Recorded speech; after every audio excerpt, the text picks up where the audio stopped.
Hello everyone, લાચાર સંહિતાના નવા એપિસોડમાં ન્યૂઝવાલા મીડિયાના પ્લેટફોર્મ ઉપર ફરી પાછું આપનું સ્વાગત.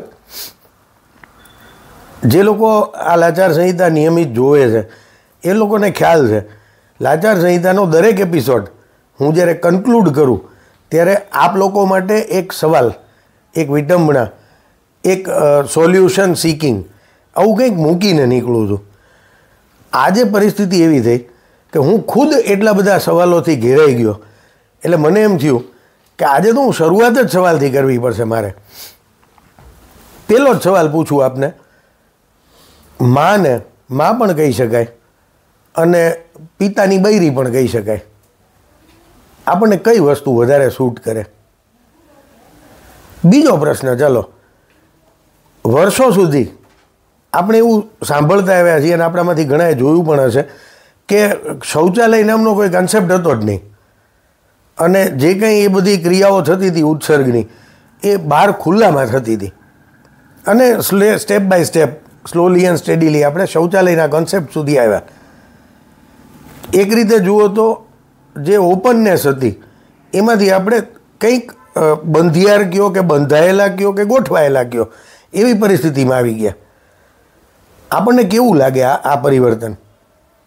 અથવા હજી એક વાત કરું, બેડરૂમ હોય અને એવી કલ્પના થઈ શકે કે એને બારી બારણા જ ન હોય, ખાલી ફરસ હોય ને છત હોય? વિચારી જોજો. એ પરિસ્થિતિ પણ છે. અને અત્યારની જે નોર્મલ આપણા રૂટીનમાં છે કે જેમાં બારી દરવાજાવાળો પ્રાઇવસી સહિતનો એક વ્યવસ્થિત બેડરૂમ મોટાભાગના ઘરોમાં હોય છે. તો આ બેમાંથી કઈ પરિસ્થિતિને આપણે વધારે સારી રીતે એક્સેપ્ટ કરી શકીએ અથવા આપણે ક્યાં એડેપ્ટ થઈ શકીએ?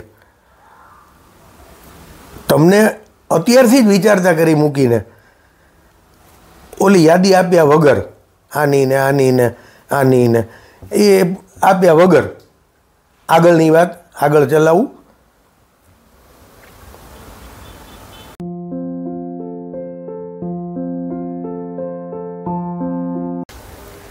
વેલ, તમને કદાચ વિચાર આવશે કે આવા વિચિત્ર સવાલો સાથે, પહેલું તો સવાલો સાથે અને પછી એમાં આવા વિચિત્ર સવાલ સાથે એપિસોડની શરૂઆત મેં શું કામ કરી? આજકાલ જે વાતાવરણ ચાલ્યું છે, જે હોબાળો મચી ગયો છે, આપનામાંથી કદાચ ભાગ્યે જ કોઈ એવું હોય કે જેને એ હોબાળા વિશે નહીં ખબર હોય. હું કોઈ નામ નથી લેવા માગતો. હું એ ઘટનાનો ઉલ્લેખ કરવાનું ટાળું છું કારણ કે એક તો એ કાયદાની દ્રષ્ટિએ સબજ્યુડિસ થઈ ચૂકી છે એટલે એના વિશે કોઈ ટિપ્પણી કરવી કે કોઈ જજમેન્ટ પાસ કરવું એ બહુ યોગ્ય ન કહેવાય. અને બીજી વસ્તુ એ પણ છે કે એ ઘટનામાં જે કંઈ બન્યું એના વિશેની ચર્ચા કરવી ને એ ઓપનલી, એ પણ મને એટલું બધું વ્યક્તિગત રીતે જચતું નથી. મને ખ્યાલ છે કે તમને આઈડિયા આવી જ ગયો હોય કે હું શેની વાત કરું છું. આ નથી હમણાં અત્યારે જુઓ ને 2-3 દિવસથી ચાલે છે યુટ્યુબર ઓલા બધા ઇન્ડિયા ગોટ લેટેન્ટ ને વોટેવર, જે એમાં જે બબાલ થઈ, જે પ્રમાણેના શબ્દો બોલાણા, જે પ્રમાણેના શબ્દો ન કહેવાય અપશબ્દો બોલાણા, જે પ્રમાણેની બીભત્સતાની ચરમસીમા ઉપરની વાતો થઈ કે જે કોઈ માણસ કલ્પી જ ન શકે, આ એને લગતી વાત છે. પણ અલબત્ત એટલું તો ચોક્કસ કે આ બન્યું એટલે મારા મગજમાં આ વિચારોની શૃંખલા તો જન્મી જ ગઈ કે આને કેવી લાચારી ગણશું. કારણ કે એક બાજુએથી આપનામાંથી જે લોકો નિયમિત રીતે ગુજરાતી વાંચતા હશે, ગુજરાતી લેખ, કોલમ, જૂના લોકોની કોલમ્સ, એ લોકોને ખ્યાલ હશે આજે પણ પોતાની વિદાયના આટલા વર્ષો પછી પણ જે ગુજરાતીમાં અત્યંત પ્રચલિત કયો કે અત્યંત લોકપ્રિય કયો એવું નામ એટલે બક્ષીબાબુ. એમણે ક્યાંક એવું લખ્યું છે અથવા મેં ક્યાંક એમના કોઈ પ્રવચનમાં સાંભળેલું છે પણ કન્ફર્મ કે આ કોટ એમનું છે, ગાળ એ પુરુષનું મેન્સિસ છે. આવું બક્ષીબાબુએ ક્યાંક લખ્યું છે અથવા એ બોલ્યા છે.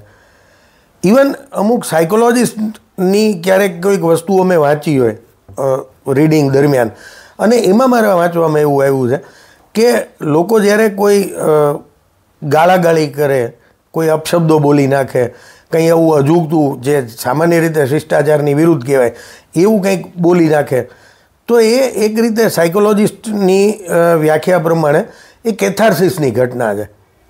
એટલે કે પોતાના મનની અંદર જે અમુક દબાવી રાખેલા ભાવ છે, ઉદ્વેગ છે, એ અજંપો છે, એને બહાર ફેંકી દેવાની પ્રક્રિયા છે. એટલે આમ જોઈએ તો આપણને એવું લાગે કે ભાઈ ઓકે, ક્યારેક કદાચ કોઈ વ્યક્તિ અપશબ્દો બોલી નાખે કે કોઈ એવું અશિષ્ટ આચરણ કરી બેસે તો એ કદાચ એનો ઉદ્વેગ બહાર નીકળી જતો હોય, એટલાથી પતતું હોય, આપણે એમ કહીએ કે સૂળીનો ઘાસ હોયથી ટળતો હોય, તો ઇટ્સ ઓકે, બહુ એમાં કંઈ માઇન્ડ કરવા જેવું ન લાગે આપણને. પણ પછી સાયમલ્ટેનિયસલી એ પણ વિચાર આવે કે આમાં તો એવું થાય કે લોકોને એ કેથાર્સિસ ક્યાં કરવું, કયા સંજોગોમાં કરવું, કોની સામે કરવું, એનું વિવેકભાન જ ન જળવાય અથવા ભૂલી જવાય, કે કદાચ પ્રયત્નપૂર્વક ભૂલી જવાય, જે હોય તે. પણ જે ઘટનાએ આકાર લીધો પાછલા 1-2 દિવસોમાં જે આપણે જેના સાક્ષી બન્યા છીએ અને હજુ એના પ્રત્યાઘાતો ચાલુ છે, તો એના ઉપરથી મને વિચાર આવ્યો કે આ ખરેખર લાચારી નહીં તો બીજું શું છે. આમ જોવા જઈએ તો જે 2 કોટ મેં કીધા અત્યારે, બક્ષીબાબુનું અને અમુક સાયકોલોજીસ્ટનું, તો એ પ્રમાણે જોવા જઈએ તો એવું લાગે કે ભાઈ ઓકે, આ કરી નાખવાથી જો માણસના મનનો ઉદ્વેગ શાંત થઈ જતો હોય તો એ કંઈ બહુ અજુગતું નથી, ભલે કરે, પણ ક્યાંક એની મર્યાદા તો હોવી જોઈએ ને. એટલે પછી તરત મને આજે પહેલાં તમને 3 પ્રશ્નો પૂછ્યા એનો વિચાર આવ્યો. ટેકનિકલી તો માં એ બાપની પત્ની જ છે, એની ઘરવાળી જ છે, પણ એવા સંબોધનથી એને બોલાવાય ખરી? આમ જોવા જાવ તો કંઈ ખોટું નથી, પણ કોઈ બોલાવે તો આપણે શું માનીએ?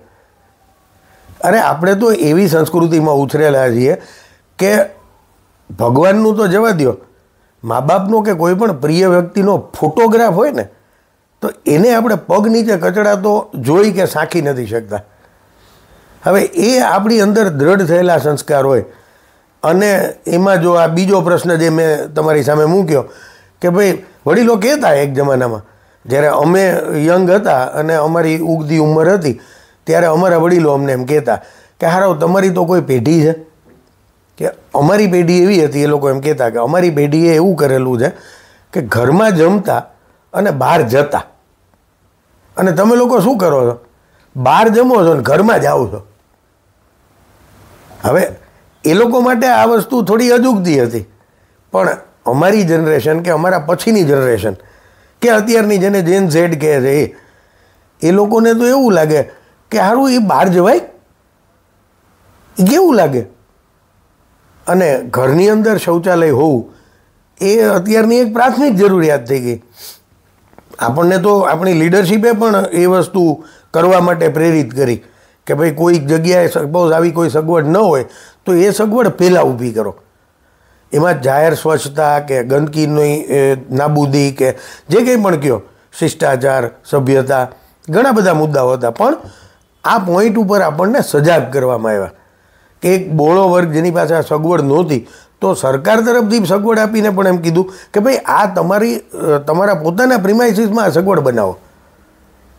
હવે જો આ અત્યારે જ્યારે કોમન થઈ ગયેલું ફેક્ટર છે, ઘરની અંદર કે પ્રિમાઇસીસની અંદર શૌચાલય હોવું એ બહુ કોમન ચીજ છે. હવે જો આપણે કોઈને બહાર શૌચક્રિયા કરતો જોઈએ તો આપણને શું લાગણી જન્મે? બેડરૂમવાળી વાત વિચારીએ. અત્યારે જ ખાલી એક હાઇપોથેટિકલી એક કલ્પના લઈએ મગજમાં કે કોઈ યુગલ છે અને એની અંગત ક્ષણોમાં વ્યસ્ત છે, પણ એ એવી જગ્યાએ વ્યસ્ત છે કે જે જગ્યાનું નામ આપવામાં આવ્યું બેડરૂમ, પણ ન તો એને દિવાલ છે ન બારી દરવાજા છે. આ પરિસ્થિતિ આપણે સાંખી શકીએ ખરા? હવે જો આ પણ ઇવન આપણા જ ઘરમાં હોવા છતાં, માનો કે ફોર એક્ઝામ્પલ આપણે વિચારીએ કે મારા ઘરમાં શૌચાલય નથી, કે મારા ઘરમાં કલ્પનાની દ્રષ્ટિએ જુઓ તો આ પ્રકારનો બેડરૂમ છે, આપણે સહન કરી શકીએ? હવે જો એટલું આપણે આપણા ખુદના ઘરમાં, આપણા ખુદના પ્રિમાઇસીસમાં આપણે સહન નથી કરી શકતા, તો પબ્લિક પ્લેટફોર્મ ઉપર જે શબ્દો બોલવાનું કોઈ સભ્ય કે સંસ્કારી માણસ વિચારી ન શકે એવા શબ્દો કોઈ બોલવા માંડે અને એ બોલનારાને પાછા એપ્રિશિએટ કરવાવાળાએ મળે, એને પુષ્કળ રીતે એનો ફેલાવો પણ થાય, તો એ ઘટના આટલા બધા વમળો ન સર્જે તો જ નવાય. પણ પાછું ઓલું યાદ આવે સાથોસાથ કે આમ જુઓ તો વાત એવી છે કે એ વ્યક્તિ જેણે પણ આ કર્યું અથવા જે પણ આ કરતા આવ્યા છે એ લોકો અલ્ટિમેટલી તો પોતાનું કેથાર્સિસ જ કરે છે ને. એ લોકો જે કરે છે એ પોતાની અંદર જે કંઈ ઉદ્વેગ કે જે કંઈ તકલીફો કે જે કંઈ એનું પ્રેશર કે જે કયો એ ભરીને ફરતા હશે એને એ બહાર કાઢવાનું કામ કરે છે. ભલે કોઈક એને એવી રીતે વ્યાખ્યા કરે છે કે આ પૈસા કમાવા માટે કરે છે, વ્યુઅરશિપ માટે કરે છે, આ રોકડી કરે છે, વોટ્સએવર. પણ સાયકોલોજી તો એવું કહે જ છે કે કરે તો જ, જો અંદર પ્રેશર હોય, જો અંદર આવું કોઈ પ્રેશર કે આવી કોઈ તકલીફ ન હોય તો આવું કોઈને વિચાર જ ના આવે. આ હદે જવાનો તો બિલકુલ ના આવે. તો વિચાર એક બાજુએથી એમ આવે કે આવું કોઈ પણ બોલી નાખે. ઇવન આપણે અત્યારે જોઈએ જાહેર રસ્તા ઉપર કદાચ કોકની સાથે, સપોઝ મારી જ સાથે કોઈ એવી ઘટના બને છે અને મારા મોઢામાંથી કોઈ અપશબ્દ બાય ચાન્સ નીકળી જાય છે તો તરત મારી નજર કુદરતી રીતે આમ આજુબાજુમાં ફરી જશે કે કોઈએ સાંભળ્યું, અને સાંભળ્યું તો કેવો પ્રત્યાઘાત છે. હવે તો જો એક વ્યક્તિ તરીકે મને આ થતું હોય, એક નાનકડી જગ્યામાં એક પર્ટિક્યુલર પરિસ્થિતિમાં મુકાયા પછી મારાથી આ રિએક્શન અપાયું અને છતાં મને જો આવો વિચાર આવતો હોય તો જે લોકો એક વેલ પ્લાન્ડ વેમાં આવું કંઈક પ્રેઝન્ટેશન લઈને આવતા હોય એના વિચાર નહીં એવો કે આ થાય કે નહીં, આ કરાય કે નહીં, અથવા આ વ્યાજબી છે કે નહીં. આપણે એ લોકોનો પોઈન્ટ ઓફ વ્યૂ જે પણ હોય, હા એટલું ખરું કે અત્યારે એ ઘટનાને લઈને જે લગભગ પ્રત્યાઘાતો આવે છે એ નેગેટિવ જ છે અને આક્રોશ કહી શકાય એ જ ના છે. શિશિર રામાવત જેવા એક આપણા અત્યંત જેને કહેવાય લોકપ્રિય કોલમનિસ્ટ, એમણે તો હું કદાચ બોલતા અચકાઉં એવો શબ્દ એક સોશિયલ મીડિયા પ્લેટફોર્મ માટે વાપરી અને ધડધડાવતો આર્ટિકલ આ ઘટના પછી લખી નાખ્યો. સોશિયલ મીડિયા ઉપર અવેલેબલ છે, પ્રિન્ટમાં પણ કદાચ અવેલેબલ છે. પણ એ આર્ટિકલમાં એમણે જે શબ્દ વાપર્યો છે એ સોશિયલ મીડિયા પ્લેટફોર્મ માટે અહીંયા હું નહીં બોલી શકું, પણ એટલો ભયંકર આક્રોશ એમણે ઠાલવ્યો છે. હવે એટલે ઇન જનરલ આ ઘટના પછી એટલો બધો આક્રોશ વધી ગયો છે. પણ મને એવું લાગે છે કે ધીમે ધીમે કદાચ ઓલ ઓફ એ સડન નહીં પણ સ્ટેપ બાય સ્ટેપ કદાચ એવું બનશે કે આને પણ જસ્ટિફાઈ કરવાવાળા લોજિકલ આર્ગ્યુમેન્ટ લઈને આવનારા લોકો પણ નીકળશે. જેમ કે કંઈ ન સૂઝ્યું તો કોઈ કે હમણાં ગઈકાલે હું વાંચતો હતો એકાદા સોશિયલ મીડિયા પ્લેટફોર્મમાં, તો ત્યાં કોઈકે એવું લખ્યું છે કે इस आदमी ने ज़रूर किसी बड़ी हस्ती को टारगेट कर दिया होगा वरना इतना हंगामा नहीं होता. એટલે ક્યાંક એક ખૂણે શરૂઆત થઈ જસ્ટિફિકેશનની. મે બી આવતા દિવસોમાં કોઈક હજી આનાથી વધારે આગળ, વધારે મોટું કે વધારે લોજિકલ લાગે એવું જસ્ટિફિકેશન લઈને આવશે પણ ખરું. આપણા માટે તો પ્રશ્ન એ જ છે. અને હવે at the concluding point of this episode આપ લોકો માટે ખાસ છે.